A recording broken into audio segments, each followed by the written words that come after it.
오늘 함께 나누실 하나님의 말씀은 히브리서 7장 11절에서부터 19절까지 말씀입니다. 신약성경 359페이지에 있는 히브리서 7장 11절에서부터 19절까지 말씀을 다 함께 봉독하시겠습니다. 레위 계통의 제사 직분으로 말미암아 온전함을 얻을 수 있었으면 백성이 그 아래에서 율법을 받았으니 어찌하여 아론의 반차를 따르지 않고 멜기세덱의 반차를 따르는 다른 한 제사장을 세울 필요가 있느냐?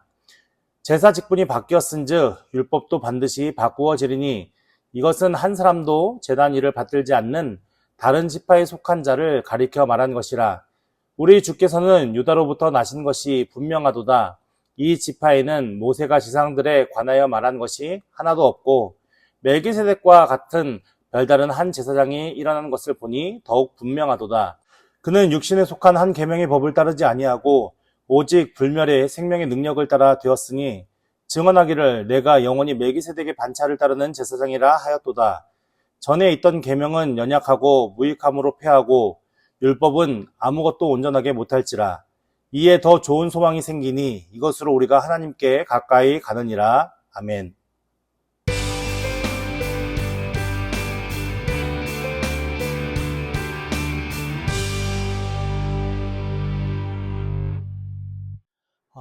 이제 우리가 계속 히브리서의 말씀을 살펴보고 있는데 히브리서에 나오는 많은 이야기들이 있는데 내용 말씀들이 있는데 계속 어떤 대상과 비교를 해오다가 이제 안식에 대해서 이야기하다가 이제 제사에 대해서 넘어오게 되었습니다. 그러면서 예수 그리스도가 대제사장임을 대제사장으로 오신 이고 그 대제사장의 일을 하시는 것을 설명하기 위해서 예수님은 사실은 레위 지파를 통한 제사장이 아니잖아요. 예수님은 유다 지파이신데 어떻게 이 글을 읽는 히브리인들의 입장에서는 유다 지파에서 나시니까 어떻게 제사장, 대제사장 일을 하겠느냐라는 의문이 가질 수 있는 그 의문에 대해서 지금 쭉 설명하는 내용입니다.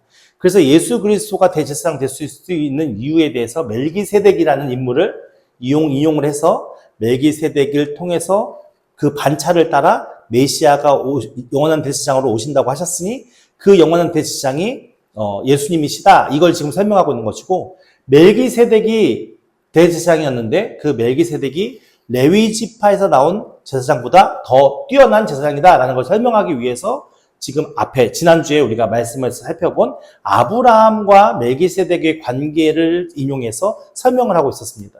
결국 아브라함은 롯을 구하는 전쟁에 나아가서 승리를 하고 거기서 취한 전리품을 가져다가 멜기세덱에게 10분의 1을 바칩니다. 그리고 멜기세덱은 아브라함의 축복을 하게 되어지죠. 그러니까는 높은 자가 낮은 자에게 축복을 하지 낮은 자가 높은 자에게 축복하진 않는다라는 근거를 통해서 결국 아브라함보다 뛰어난 신이가 멜기세덱이고 아브라함의 허리에서 난 그 자손들, 후손들 중에 레위는 같이 아브라함과 함께 멜기세덱에게 11조를 바친 그런 관계에 있기 때문에 레위 계통의 제사장들보다 멜기세덱이 훨씬 뛰어난 존재이고 그 멜기세덱의 반차에 따라 오신 이가 예수님이시고 우리가 기다리고 고대했던 메시아이시다라는 것을 지금 설명하고 있는 겁니다. 그래서 이제 오늘 이제 11절 말씀에 와서 11절 말씀에 어떻게 말씀하고 있냐면 레위 계통의 제사 직분으로 말미암아 온전함을 얻을 수 있었으면 이라는 말씀이 나오거든요. 이 말씀을 좀 이해하기 위해서 우리가 제사에 대해서 좀 생각해 봤는데 제사에는 뭐가 필요하죠? 제물이 필요하고 그 제사를 인도할 제사장이 필요합니다. 그러니까 제사, 제물, 제사장 이 세 가지를 놓고 우리가 이 세 가지의 공통점을 생각해 보면 뭘 생각해 볼 수 있냐면요. 반복이라는 걸 생각해 볼 수 있어요. 그러니까 무슨 얘기냐면 제사는 한 번만 지내면 끝나나요? 한 번으로 온전함을 이룰 수가 없어요. 그러니까 계속 제사를 계속 반복해서 지내야 되는 거죠. 그러면 제사를 계속 반복적으로 지내다 보면 제물이 한 번으로 끝나나요? 아니, 계속 제물을 바쳐야 되는 상황인 거예요. 그러면 그 제사를 지내는 제사장은 한 번으로 끝나나요? 아니요. 그 계속 레위 자손의 아론의 후손들이 계속 제사장 역할을 계속 반복적으로 하고 있는 거예요. 근데 지금 모세의 율법을 통해서 그들이 제사장 일과 제사 일이 시작되어졌고 그 제사장 제사 일이 계속 오랜 세월 동안 이루어져 왔잖아요. 근데 예수님 시대에 이르러서 예수님께서 성전에 올라가셨을 때 예수님께서 어떻게 하셨죠? 화를 내셨어요. 왜 화를 냈죠? 예, 그 제사를 드림으로 인해서 계속 반복적인 제사의 일들을 통해서 제사를 드리는 이유는 이스라엘 백성들을 거룩해 함인데, 이 제사가 계속 반복적으로 이루어졌음에도 불구하고 이스라엘 백성들이 더 거룩하게 되어졌나요? 그렇지 않았단 말이에요. 어떤 일이 벌어졌냐면, 예수님 시대에는 그 거룩하게 진행되어야 할 제사가 강도의 구렬이 됐다, 강도의 소홀이 됐다고 이렇게 말씀하고 있어요. 그러니까 거기서 제물도 순수한 제물이라고 말씀하고 없고, 그 제물을 사고 파는 과정 속에서 제사장도 부패해졌고, 그러니까 이것으로 인해서 그 제사, 지금까지 드렸던 율법에 의해서 드려졌던 그 제사를 통해서 이스라엘 백성들이 거룩해져 갔나? 그렇지 않다라는 거죠. 그래서 레위 계통의 제사 직분으로 말미암아, 그 제사장으로 말미암아 이스라엘 백성들이 온전함을 얻을 수 있었으면 계속 그 율법 아래에 있을 수 있겠죠. 근데 그렇게 되지 않았기 때문에 하나님께서 어떻게 하시는 거예요? 네, 하나님께서 그것으로 인해서 이스라엘 백성들이 온전해질 수 없기 때문에 어찌하여 아론의 반차를 따르지 않고 멜기세덱의 반차를 따르는 다른 한 제사장을 세울 필요가 있느냐라는 거죠. 그러니까 이 말씀은 이스라엘 백성들이 그렇게 그동안의 많은 제사를 통해서 어떻게 됐어야 되는 거예요? 거룩하게 됐어야 되는 거죠. 거룩하게 하나님 앞에 그 하나님만 온전히 섬기는 믿음의 백성들이 되어야 되고, 그들이 그렇게 믿음의 백성들이 되어서 모든 열방들이 누구를 알게? 하나님을 알게 쓰임받는 제사장 나라가 됐어야 하는 거죠. 그런데 그 제사로 그렇게 하지 못하고 오히려 더 그들에게는 제사의 형식은 있었지만 진짜 제사가 무엇인가의 의미는 다 퇴색해버리고 형식만 남아있는 거예요. 그러니까 그 형식만 남아있는 제사가 어떻게 사람들을 온전한 구원으로, 영생으로 인도해 줄 수 있겠습니까? 그렇기 때문에 그 아론의 반차에 의해서 이루어진 그 제사는 더 이상 의미가 없기 때문에 하나님께서 어쩔 수 없이 멜기세덱의 반차를 따른 제사장을 세울 수밖에 없었다라는 것을 설명하는 것이죠. 그러면서 12절 말씀에 제사 직분이 바뀌었은지, 이제까지는 계속 누구를 통해서? 아론의 후손이었던 레위 지파의 제사장을 통해서 제사를 지냈는데, 근데 그 제사 직분이 누구에게로 바뀐 거예요? 이제 멜기세덱의 반차를 따라 오신 예수님으로부터 바뀐 거예요. 그렇기 때문에 율법의 내용도 어떻게 되는 거예요? 그 제사의 모든 내용들이 바뀔 수밖에 없다라고 설명하는 것이죠. 그러면서 이것은 한 사람도 제단 일을 받들지 않는 다른 지파에 속한 자를 가리켜 말하는 것이다 라고 말씀하고 있거든요. 그러니까 지금까지는 어떤 한 지파, 레위 지파에 속해가지고 제단 일을 감당하지 않았던, 전혀 그거와 관계없는 다른 지파에 속한 자가 나와서 이제 그 제사장 일을 감당할 것이다 라고 얘기하는 것이고, 14절 말씀에 우리 주께서는 유다로부터 나신 것이 분명하도다 라고 말씀하고 있거든요. 그러니까는 이 말씀은 이 글을 읽는 독자들이 쉽게 이해할 수 있는 말씀일까요? 아니면 아주 어려운 얘기일까요? 쉽게 아는 거죠. 왜냐하면 그들의 예언을, 메시아에 대한 예언을 알고 있었고, 그 예언을 통해서 성취되는 사람은 누구 지파요? 다윗의 혈통이니까 다윗의 지파, 유다 지파를 통해서 나올 거라는 것을 그 이스라엘 백성들은 다 알고 지금도 고대하고 있잖아요. 지금 오늘 시대에서도. 그러니까 이 말씀은 그들에게 되게 어려운 말씀이 아닌 거예요. 그래, 맞아. 우리는 유다 지파에서 메시아를 기다리고 있었어. 근데 그 지파, 이 지파에는 모세가 제사장들에 관하여 말하는 것이 하나도 없다. 그러니까 메시아가 오시는데, 그 메시아가 유다 지파를 통해서 오시는데, 이 메시아는 멜기세덱의 반차를 통해 오신다고 말씀하지 않았냐? 대제사장, 영원한 대제사장이 된다고 시편에 말씀하지 않았느냐? 근데 이 대제사장의 반차를 통한, 멜기세덱의 반차를 따라 오시는 그 메시아는 모세가 명령한 제사장에 관한 이야기에 대해서 하나도 해당하는 것이 없다라고 말씀하는 거죠. 당연하죠. 유다 지파는 레위 지파와 아무런 그런 제사의 율법에 대한 그런 것에 대해서 해당 사항이 아무것도 없었으니까. 그러니까 이 말씀은 너무나도 이스라엘 백성들에게는 쉽게 이해할 수 있는 말씀인 것이죠. 그러면서 15절 말씀에 멜기세덱과 같은 별다른 한 제사장이 일어난 것을 보니 더욱 분명하도다. 그러니까 지금 멜기세덱과 같은 별다른 한 제사장이 일어났대요. 이게 누구시죠? 예수 그리스도를 얘기하는 거잖아요. 예수 그리스도가 이 땅에 오셨고 공생의 생활을 모두 하셨고, 그리고 십자가의 대속제물로 죽으셨고, 그로 통하여 하나님의 모든 대속제물을 이루셨잖아요. 그래서 예수님이 그 일을 오셔서 모든 것을 하시는 것을 보시니까 더욱 분명하다 지금 설명하고 있는 것이고, 16절 말씀 보니까 그는 육신에 속한 한 계명의 법을 따르지 아니하고 오직 불멸의 생명의 능력을 따라 되었느니라. 그러니까 원래 레위 지파에서 제사장이 되기 위해서는 그냥 단순하게 그냥 레위 지파에 태어났다고 모두 다 제사장이 되는 건 아니에요. 흠이 없고 티가 없는 사람이어야 돼요. 그래서 육체에 흠이 있는 자, 즉 소경, 절뚝발이, 코가 완전한 자, 지체가 더한 자, 발이 부러진 자, 손이 부러진 자, 곱등이, 난쟁이, 눈에 백막이 있는 자, 괴혈병자, 버짐이 있는 자, 불알이 상한 자 등은 제사장 직무를 수행할 수가 없어요. 이게 레위기 21장에 나오는 말씀인 거예요. 그러니까는 육체적으로 흠이 있는 어떤 사람들은 제사장 직분을 감당할 수가 없어요. 그러니까는 이 레위 지파에서 제사장 감당한다는 것은 결국 뭐냐면 혈통과 관련된 거거든요. 그러니까 레위 지파 사람으로 태어나면 제사장 일을 감당할 수 있는데 흠이 없으면 당연히 그 제사장 직무를 감당할 수 있는 거예요. 그러니까 육신의 계명의 법을 따라서 그들이 계속 무엇을 한 거예요? 제사장 직을 감당해 온 거죠. 그런데 이제는 그게 아니라 멜기세덱의 반차를 따라 제사장으로 오셨는데 그 메시아는 어떤 자냐? 오직 불멸의 생명의 능력. 불멸은 뭐죠? 죽음이 없는 거잖아요. 그러니까 예수 그리스도가 그냥 단순히 이 세상에 오셔서 십자가를 지시고 죽었다면 그냥 한낱 인간으로 지나갔겠죠. 근데 그 예수님께서 어떻게 하셨어요? 그 죽음을 이기시고 사망을 이기시고 부활하셨잖아요. 그러니까 그 부활하신 예수님에 대해서 이야기할 때 불멸의 죽음을 이겨내신 그 예수님, 생명의 능력으로 하나님 나라 우편에 앉아 계시잖아요. 그러니까 그 생명의 능력에 따라서 그렇게 부활하신 그 모습 그대로 우리에게 영원한 대제사장으로 계신다는 말씀이신 거죠. 그러니까 17절 말씀에 증언하기를 내가 영원히 멜기세덱의 반차를 따르는 제사장이라 하였도다. 그러니까는 그 예수 그리스도를 통해서 뭐라고요? 영원한 멜기세덱의 반차를 따르는 제사장이 되었다.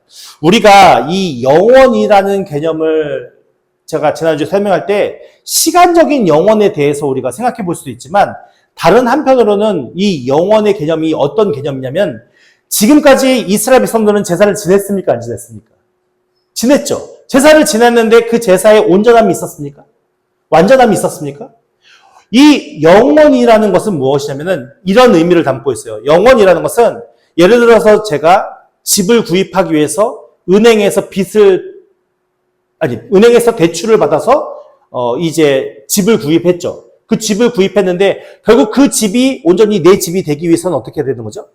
네, 대출금을 다 갚아야 됩니다. 근데 우리가 대출금을 갚을 때 뭐 한 번에 다 갚을 수도 있지만 할부로 끊어서도 갚을 수 있잖아요.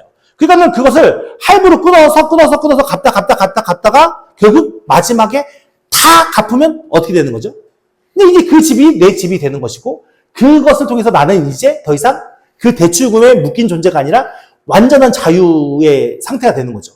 그러니까는 이것이 꼭 똑같은 비유일 수도 없는데 결국 이 영원이라는 것은 모든 것이 완전하게 완성된 걸 얘기하는 거예요. 그러니까는 지금까지 이스라엘 백성들이 드렸던 제사는 그렇게 많은 제사가 있었음에도 불구하고 완전하게 끝났습니까? 끝나지 못했습니까? 끝나지 않은 상태고요. 왜냐하면 불완전하니까. 근데 예수 그리스도께서 하나님 앞에 드린 제사는 단 한 번에 그 모든 것을 완성적으로 끝내신 제사장이라고요.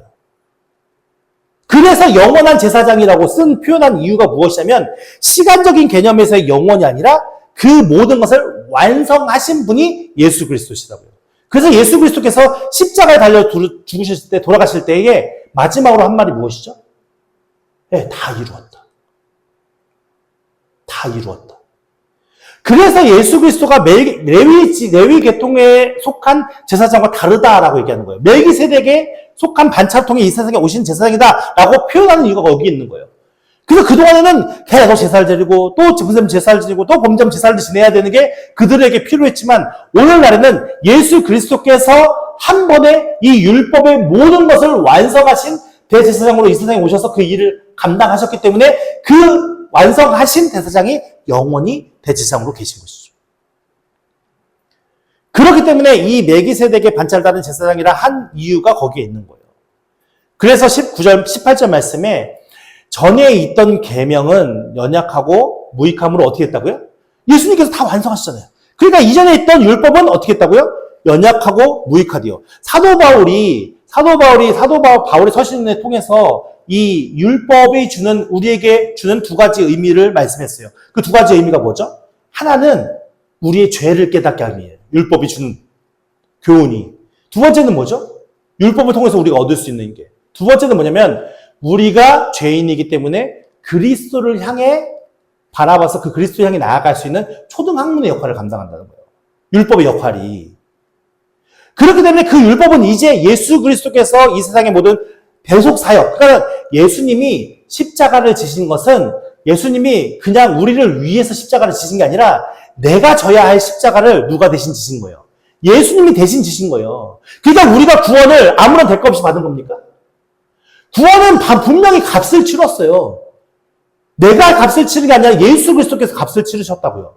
그래서 우리가 오늘 온전하게 된 거예요. 우리가 오늘 부족함 없이 하나님의 구원받을 수 있는 의로운 백성들이 된 거예요. 그러니까 우리가 구원을 받았을 때 내가 값없이 주어진 건 맞지만 값없이 주어진 게 아니라니까요. 대가가 이미 지불됐다니까요. 하나님께서 예수 그리스도를 통해서. 그러니까 우리는 구원을 그냥 받은 게 아니죠. 값없이 받은 게 아닙니다. 공짜로 받은 게 아닙니다. 대가를 지불하고 받은 겁니다. 그 하나님께서 우리를 사랑하셔서 우리가 이룰 수 없는 그 거룩함의 의의를 예수 그리스도를 지불하시면서 받게 하시는 거예요. 그러니까 하나님의 은혜와 사랑이 얼마나 그 깊고 크고 넓은지를 우리가 알 수 있고 깨달을 수 있는 것이죠. 그래서 그 율법으로 구원받을 수 없는 우리를 예수 그리스도의 대속 사역으로 말미암아 구원받게 하셨어요. 그러면서 19절 말씀에 율법은 아무것도 온전하게 못할지라. 그렇기 때문에 이에 더 좋은 소망이 생기니라고 얘기하고 있거든요. 우리가 이 온전함에 대해서 조금 더 깊게 생각을 해봐야 되는데 온전함이라는 것이 우리가 생각할 때에 어떤 의미로 다가오냐면은 모든 것이 부족함이 없는 상태, 모든 것이 풍족한 상태 이렇게 이해할 수 있을 것 같아요. 근데 성경에 이야기하는 온전함에 대해서 가장 잘 표현한 말씀이 있는데 그 말씀이 뭐냐면 탕자의 비유예요. 탕자의 비유. 탕자의 비유에 보면 탕자는 둘째 아들이죠. 어떤 부잣집의 둘째 아들. 둘째 아들이 아버지에게 무엇을 요구하죠?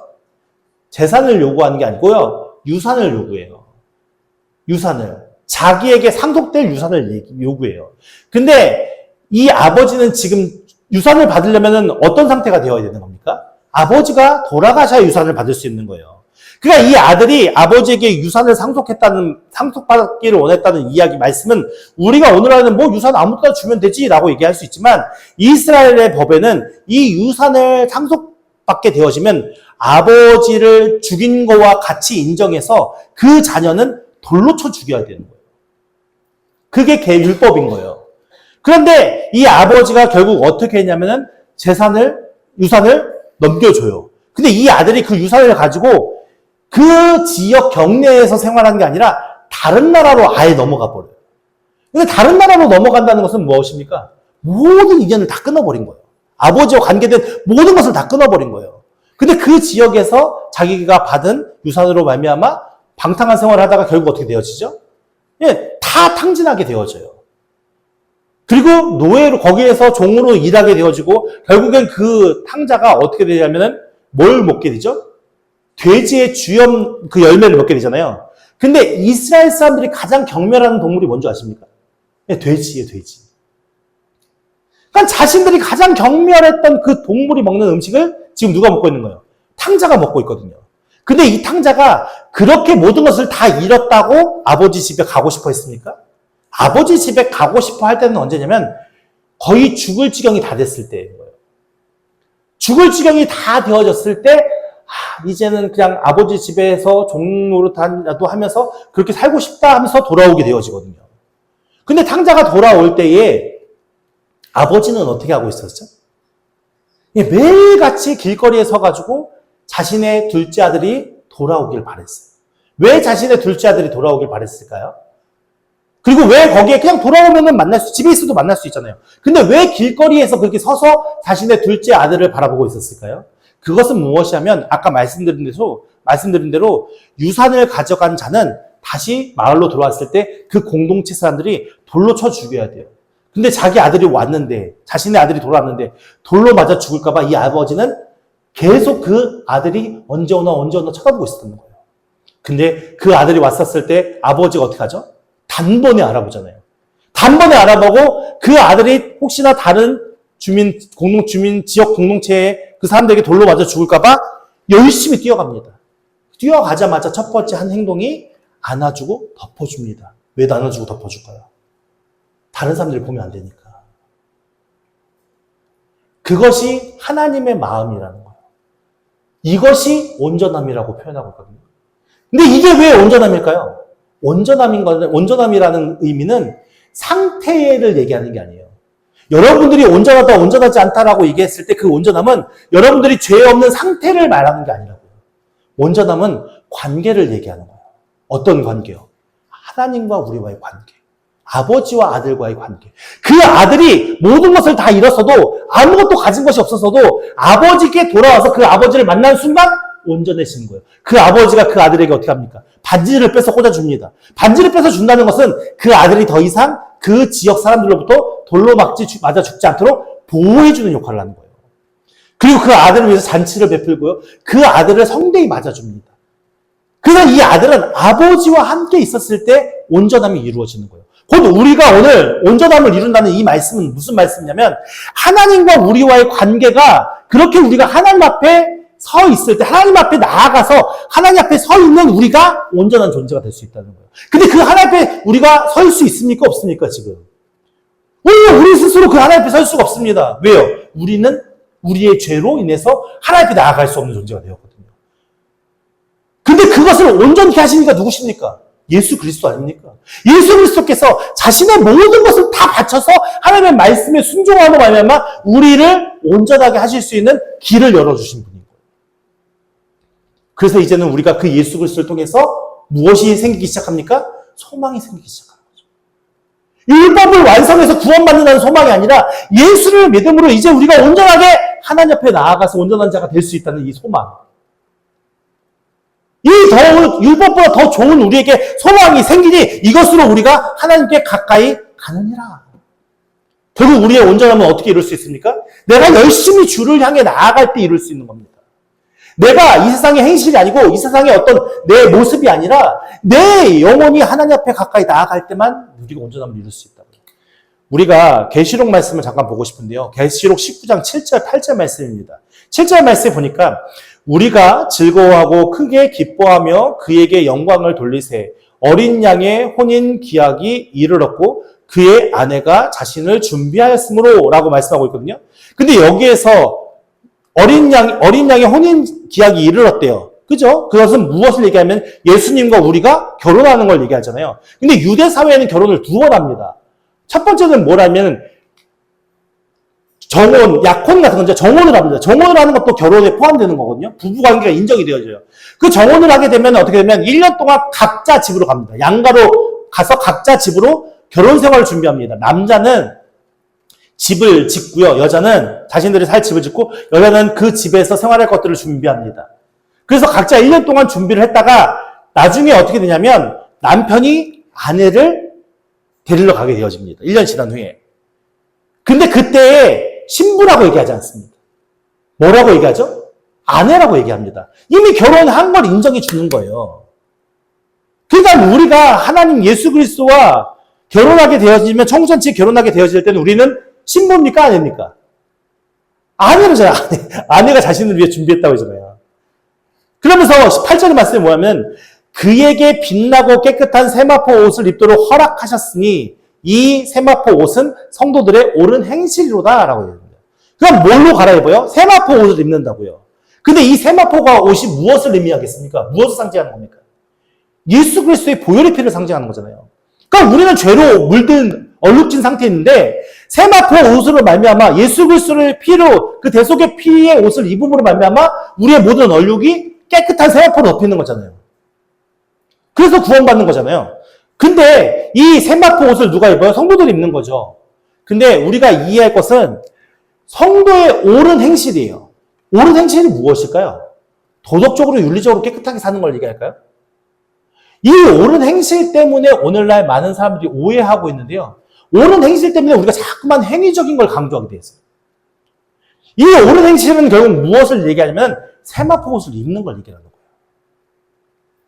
이 세마포 옷을 입는 게 왜 중요하냐? 유대인들이 잔치를 베풀 때요. 잔치를 베풀 때 여러분들 천국 비유에 대해서 이야기를 하거나 얘기했을 때 잔치를 베풀면 왕이 잔치를 베풀면 거기 초청된 사람들 있죠. 초청된 사람들이 옵니다. 근데 초청된 사람들이 그냥 자신이 입고 싶은 막 옷을 입고 오나요? 아니요, 의복을 입고 온다고 얘기합니다. 그것은 무엇이냐면 이 잔치를 베풀면 잔치를 베푼 사람이 초청할 사람들에게 이 잔치 때 이런 옷을 입고 와 하고 의복을 나눠준답니다. 그리고 그 준비된 의복, 그 잔치에 합당한 의복을 보내면 그 의복을 입고 천국 잔치에 참여하게 되는 거예요. 그러니까 그 잔치에 준비한 의복을 입지 않으면 자격이 주어지는 겁니까? 안 주어지는 겁니까? 안 주어지는 거예요. 그래서 세마포 옷을 입는다는 게 왜 중요하냐? 우리의 행실은 우리가 도덕적으로 윤리적으로 깨끗하게 사는 것도 중요하지만 그보다 먼저 무엇이 이루어져야 돼요? 예수 그리스도의 보혈의 피를 그 세마포 옷을 입는 게 중요한 거예요. 그게 성도의 옳은 행실이라고요. 구원받은 조건은 이것밖에 없는 거예요. 그럼 오늘 다시 말씀으로 돌아와서 율법으로 온전하게 될 수 있다라고 말씀합니까? 없다라고 말씀합니까? 율법으로는 아무것도 온전하게 못한대요. 그러니까 율법으로는 하나님 관계가 세워진다는 거예요? 안 세워진다는 거예요? 안 세워진다고요. 행위로는 절대 하나님 관계를 세울 수 없다고요.